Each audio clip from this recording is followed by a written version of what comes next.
Welcome to south Indian cooking. இன்றைக்கி நம்ம பார்க்க போகிறது சிக்கன் ஃப்ரைட் ரைஸ், இது கூடவே கோபி மஞ்சூரியன். இந்த ரெண்டு காம்போ தான் இன்றைக்கி நம்ம பார்க்க போகிறோம். இந்த காம்போவை நீங்கள் ரெஸ்டாரண்ட்டில் தான் சாப்பிட்டுருப்பீங்க, ஆனால் இதை வந்து வீட்டிலையே எப்படி செய்யறதுன்னு தாங்க பார்க்க போகிறோம். இதை செய்யறதுக்கு கொஞ்சம் டைம் எடுக்கும், ஆனால் டேஸ்ட்டு பார்த்திங்கன்னா ரெஸ்டாரண்ட் டேஸ்ட்டில் ரொம்ப சூப்பராக இருக்கும். இப்போ இதை செய்யறதுக்கு ஃபஸ்ட்டு நான் 1/2 கிலோ போன்லெஸ் சிக்கன் வாங்கி நல்லா வாஷ் பண்ணிவிட்டு இந்த மாதிரி மீடியம் பீஸாக போட்டு வாங்கியிருக்கேன். இப்போ இதில் வந்து ஒரு 1/4 ஸ்பூன் மஞ்சள் தூள், 1/2 ஸ்பூன் மிளகுத்தூள், ஒரு 1/2 ஸ்பூன் வந்து இஞ்சி பூண்டு விழுது, ஒரு 4 டேபிள் ஸ்பூன் வந்து சிக்கன் 65 மசாலா எடுத்துருக்கேன். இது அப்படியே சேர்த்துங்க. இப்போ இது கூடவே ஒரு முட்டை சேர்த்துங்க. இப்போ சிக்கன் மசாலாலே உப்பு இருக்கும், அதனால் இந்த இடத்துல வந்து உப்பு வந்து பார்த்து சேர்த்துங்க. நான் கொஞ்சமாக வந்து சேர்த்துக்கிறேன். இப்போ இதை வந்து நல்லா கலந்து விட்டுக்கலாம். இப்போ இதில் வந்து ஒரு 1/2 ஸ்பூன் மட்டும் லெமன் ஜூஸ் சேர்த்துங்க, நிறைய வேண்டாம். லெமன் ஜூஸ் சேர்த்துட்டு நல்லா கலந்து விட்டுங்க. இப்போ இது வந்து ஒரு 1/2 மணி நேரம் ஊறட்டும். நீங்கள் 1/2 மணி நேரத்துக்கு வந்து ஃப்ரிட்ஜில் கூட வச்சு எடுத்துக்கலாம். இப்போ சிக்கன் வந்து 1/2 மணி நேரமாக நல்லா ஊறின்னு இருக்குது. இப்போ சிக்கன் பொரிக்கிறதுக்கு தேவையான அளவு ஒரு கடாயில் வந்து நான் எண்ணெய் சேர்த்துருக்கேன். கொஞ்சமாகவும் சேர்த்துங்க சிக்கன் பொரிக்கிறதுக்கெலாம். இப்போ எண்ணெய் நல்லா காஞ்சிருக்கணும். சூடான எண்ணெயில் இப்போ நம்ம சிக்கன் சேர்த்துடலாம். இப்போ நம்ம சிக்கன் சேர்த்ததுமே வந்து ஃப்ளேம் வந்து கொஞ்சம் கம்மி பண்ணிங்க, இல்லைனா வந்து உடனே வந்து கலர் மாறிடும். இப்போ சிக்கனில் வந்து நம்ம முட்டை சேர்த்துருக்கிறதுனால நல்லா ஜூஸியாக இருக்கும், நல்லா சாஃப்டாகவும் இருக்கும் சிக்கன். இப்போ பாருங்கள், சிக்கன் வந்து நல்லா கலர் மாதிரி வந்திருக்கு. இப்போ நம்ம எடுத்துடலாம். இப்போ ஒரு கடாயில் வந்து சிக்கன் பொரிச்ச எண்ணெயை கொஞ்சமாக சேர்த்துக்கிறேன். இப்போ நம்ம முட்டை வந்து ஸ்க்ராம்பிள் பண்ணி எடுத்துக்க போகிறோம். அதுக்கு வந்து நான் 2 முட்டை சேர்த்துக்கிறேன். முட்டை வந்து உங்களுடைய விருப்பம், நீங்கள் எத்தனை ஒன்றாலும் சேர்த்துக்கலாம். இப்போ இதில் வந்து கொஞ்சமாக வந்து மிளகுத்தூள், கொஞ்சமாக வந்து சால்ட்டு சேர்த்துங்க. முட்டை சேர்த்ததுமே வந்து மிக்ஸ் பண்ணாதீங்க, லைட்டாக வெந்து வந்ததை இந்த மாதிரி மிக்ஸ் பண்ணி விட்டுங்க. இப்போ பாருங்கள், இந்த அளவுக்கு ஜூஸியாக இருக்கணும், ரொம்ப வந்து வேக விட்டுறாதீங்க. இந்த அளவுக்கு ஜூஸியாக இருக்க சொல்லவே நம்ம எடுத்துடலாம். நம்ம முட்டை வந்து ஸ்க்ராம்பிள் பண்ணி எடுத்துட்டோம். இப்போ ஒரு அகலமான பாத்திரம் எடுத்துங்க. நம்ம காலிஃப்ளவர் வந்து மசாலா போட்டு வச்சிடலாம். இப்போ 2 டேபிள் ஸ்பூன் கார்ன்ஃப்ளவர் சேர்த்துங்க. இப்போ 1 டேபிள் ஸ்பூன் மைதா, 1/2 ஸ்பூன் சில்லி பவுடர், 1/2 ஸ்பூன் மிளகுத்தூள், 1/4 ஸ்பூன் சீரகத்தூள், 1/2 ஸ்பூன் இஞ்சி பூண்டு விழுது. இப்போ உப்பு வந்து இந்த இடத்துல பார்த்து சேர்த்துங்க, ஏன்னா நம்ம காலிஃப்ளவரில் வந்து உப்பு சேர்த்து பிளான்ச் பண்ணி வச்சுருக்கோம். இந்த இடத்துல வந்து உப்பு பார்த்துட்டு சேர்த்துங்க.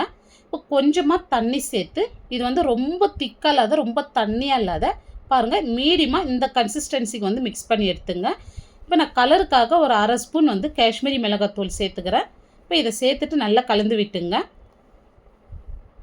இது எனக்கு லைட்டாக கலர் வந்தால் போதும், அதனால் கம்மியாக தான் சேர்த்துருக்கேன். இப்போ இந்த அளவுக்கு வந்து லிக்யூடாக கலந்து எடுத்துங்க. இப்போ நல்ல சூடான தண்ணியில் காலிஃப்ளவர் சேர்த்துட்டு கொஞ்சமாக உப்பு மஞ்சள் தூள் சேர்த்து 10 நிமிஷம் கழித்து நல்லா தண்ணி வடித்து வச்சுருக்கேன் பாருங்கள். இப்போ இதை வந்து அப்படி இதோடு சேர்த்துடலாம். எப்போவுமே மஞ்சூரியனுக்கெலாம் வந்து ரொம்ப பெரிய பெரிய பீஸாக போடாதீங்க, இந்த மாதிரி சின்ன சின்ன பீஸாக போட்டு எடுத்துங்க. அப்போ தான் மஞ்சூரியன் வந்து ரொம்ப சூப்பராக இருக்கும். அதே மாதிரி அந்த தண்டுலாம் வந்து தேவை கிடையாது மஞ்சூரியனுக்கெலாம். தண்டு முடிஞ்ச அளவுக்கு நீக்கிட்டு இந்த மாதிரி வந்து கட் பண்ணி எடுத்துங்க. இப்போ காலிஃப்ளவர் பாருங்கள், இந்த அளவுக்கு நல்ல கோட் ஆகிருக்கு பாருங்கள். இப்போ இந்த மாதிரி வந்து நல்லா கோட் ஆகணும், அப்போ தான் வந்து மஞ்சூரியன் சூப்பராக இருக்கும். இப்போ இது வந்து ஒரு 1/2 மணி நேரம் நல்லா ஊறட்டும். ஒரு பேன் வச்சுட்டு சிக்கன் பொரிச்ச எண்ணெயை 1 டேபிள் ஸ்பூன் சேர்த்துருக்கேன்.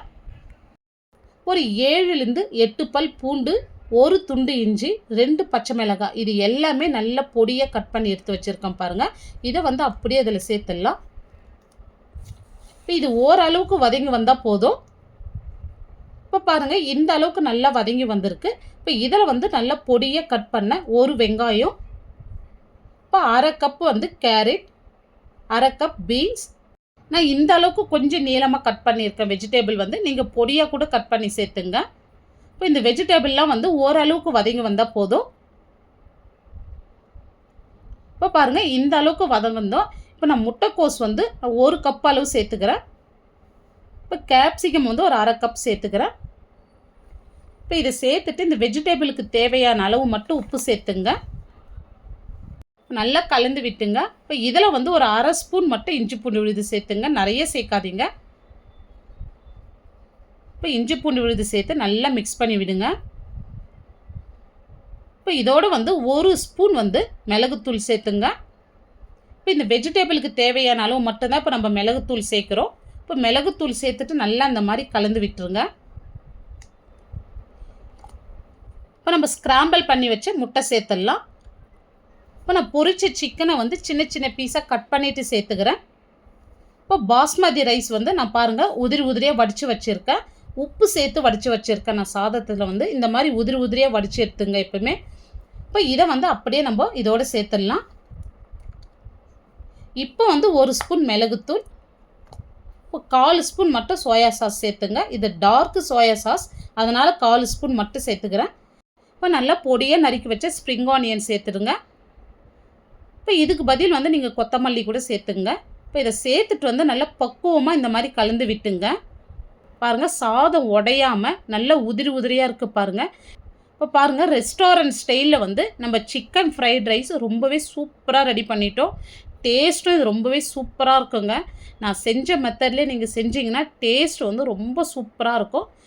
இப்போ நம்ம காலிஃப்ளவர் வந்து பொரிச்சு எடுத்துக்கலாம். இப்போ ஒரு பேனில் வந்து நான் எண்ணெய் சேர்த்துருக்கேன். இப்போ எண்ணெய் வந்து நல்லா சூடாகிட்டு இருக்குது. இப்போ வந்து நம்ம காலிஃப்ளவர் வந்து சேர்த்துக்கலாம்.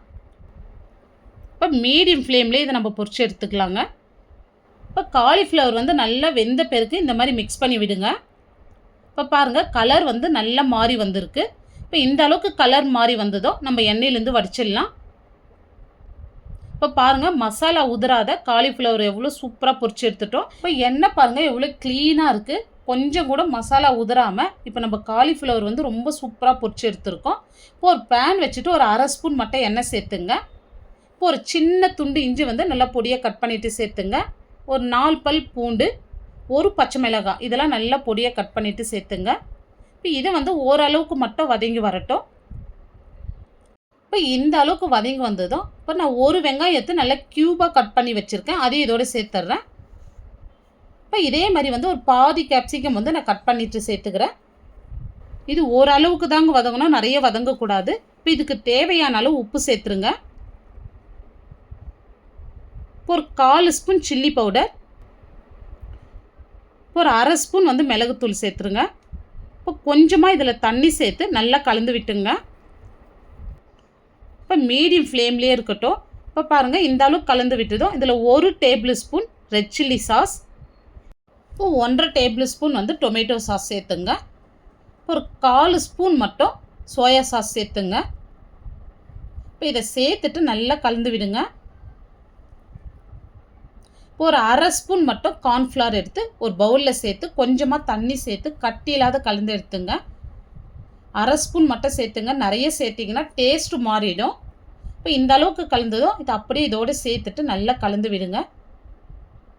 இப்போ இந்த அளவுக்கு கொதி வந்ததும் இப்போ வந்து நம்ம பொரிச்சு வச்ச கோபி சேர்த்துடலாம். இப்போ இதை சேர்த்துட்டு நல்லா மிக்ஸ் பண்ணி விட்டுங்க. இப்போ பொடியாக கட் பண்ண ஸ்ப்ரிங் ஆனியன் சேர்த்துங்க.